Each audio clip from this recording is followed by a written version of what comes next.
So shall I shall discuss the how the singly reinforced beam sections are analyzed, and also discuss the stress strain diagram. So why the beams are called singly reinforced? Because we use the reinforcement at one side. So obviously at the bottom, because uh, the load create sagging bending moment. So below the neutral axis the fibers are tensioned.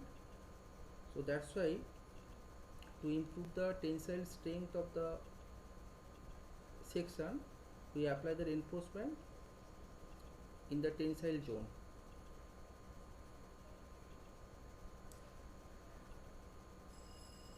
So this is a simply supported beam where the at the end the pin support are used, and a point load is applied at the middle,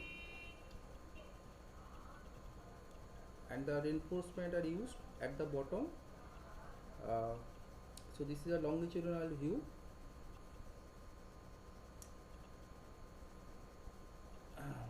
so this this is a bending moment diagram. So point load is applied, so the bending moment is linear and it is maximum at the middle, and again it is gradually, the bending magnitude is gradually reducing, and finally it at the end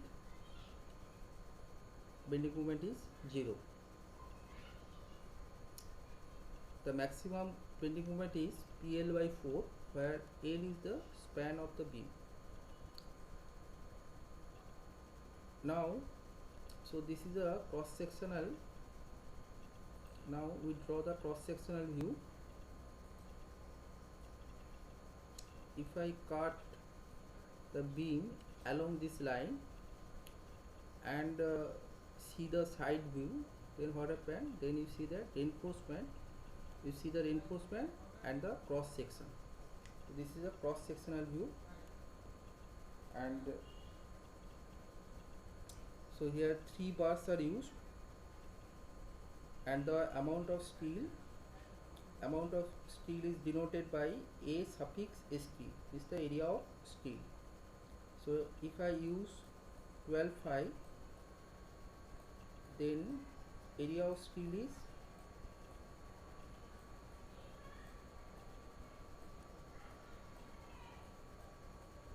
3 into pi by 4 d square. Width of beam is B. So in IS 456, the width of beam is denoted by B. So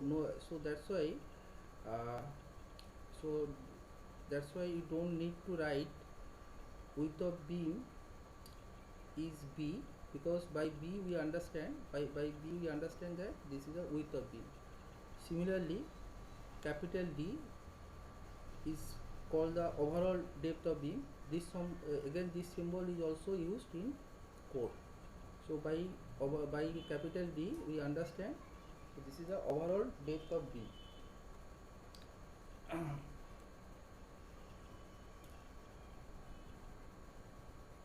And this one is the effective depth. Effective depth is measured from the centroid of tensile steel to the topmost fiber, to the extreme compression fiber topmost. So this distance between the centroid of tensile steel to the topmost fiber is called the effective depth. If I consider a small segment of beam and the length is dx, so here load is applied, so it will bend till it will bend downward.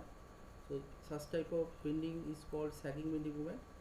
So now the beam is deflected in this way. here you see that here this is a neutral axis, so just above the neutral axis, above the neutral fibers are compressed, so it means compressive stresses are induced, and below neutral axis fibers are tension, these fibers are elongated, so tensile stress are induced, and the maximum compression at the topmost fiber and maximum tension at the bottommost fiber.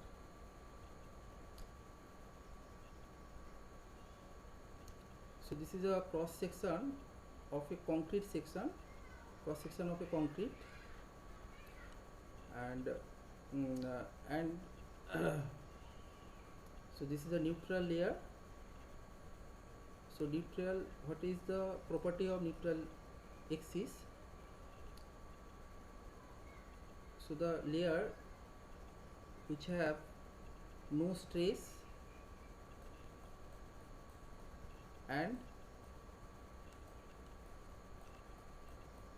no strain.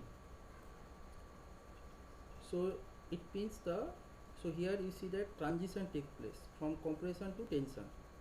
So that's why this layer have no deformation as well as no stresses.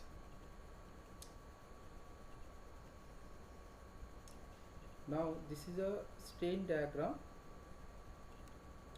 of concrete section, and the strain diagram is linear because the analysis is done. So when we do the analysis, that time some assumptions are considered, some assumptions are made, and here one assumption is considered, that is plane section remain plane before and after bending. I repeat again, the assumption is plane section remain plane before and after bending. So it means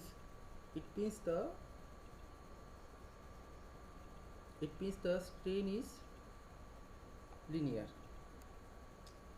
So and the top fiber has the maximum compressive strain, and bottom fiber has the maximum tensile strain, and strain is linearly varying.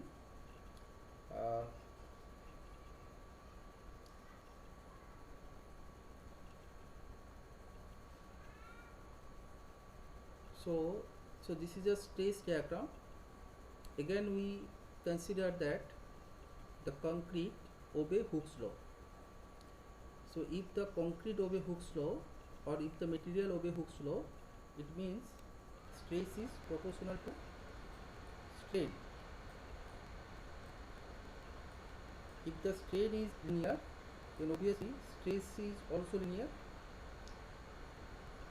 So stress distribution also linear across the section, and maximum compressive stress at the topmost fiber and maximum tensile stress at the bottommost fiber.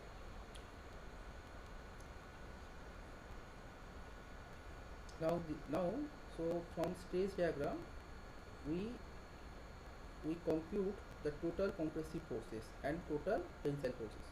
So how we find out the compressive forces? So that is the area of triangle. So this is the ordinate, this is the height of the triangle, and this is the base of the triangle. So we get the area. We shall get the area of triangle, half into FC into d by t 2, and the b is multiplied because this is actually a prism, triangular prism. So having width is b, so b is multiplied, and get the total compressive force.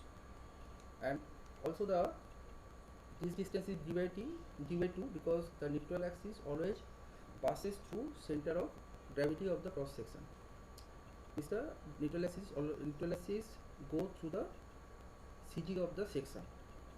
So that's why this distance is d by 2, because this is a rectangular section and symmetric about that axis. So CG at the middle, so the neutral axis passes through the CG of the section. and this resultant forces passes through the CG of the triangle, because uh, because this line of action of forces passes through the CG of triangle, and this height is how much? Sorry, this height is how much?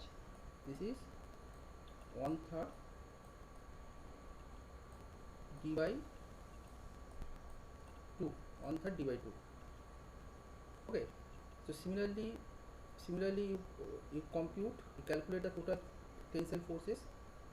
So these two forces constitute a couple, and if you take moment about the resultant compressive forces or about the resultant tensile forces, then you get moment resistance, and the distance between two resultant forces is called lever arm. So and on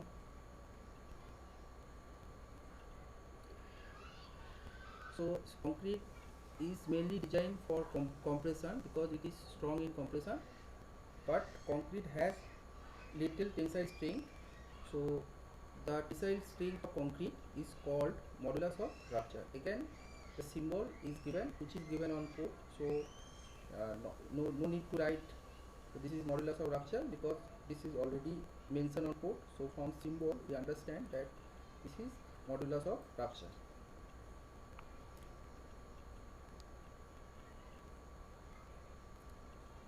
So I move to the next slide.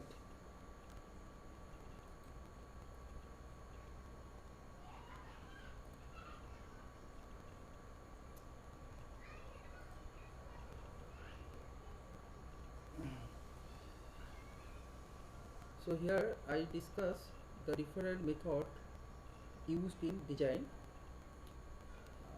So first one is the working stress method. This method is very much popular, and it is the oldest method, and also it is a traditional method. This method is very simple method. We can design the member easily. The second one is the ultimate load method or ultimate strength method, which is evolved in 1950th century, but due to the some serious shortcoming, these methods are not implemented. So now the last one is the limit state method. This method is at most advanced method, and we generally design the members using that method, using the limit state method. In IS 456, IS 456 discuss the limit state method. So using the limit state method, provisions are given in IS 456 2000. This code you need.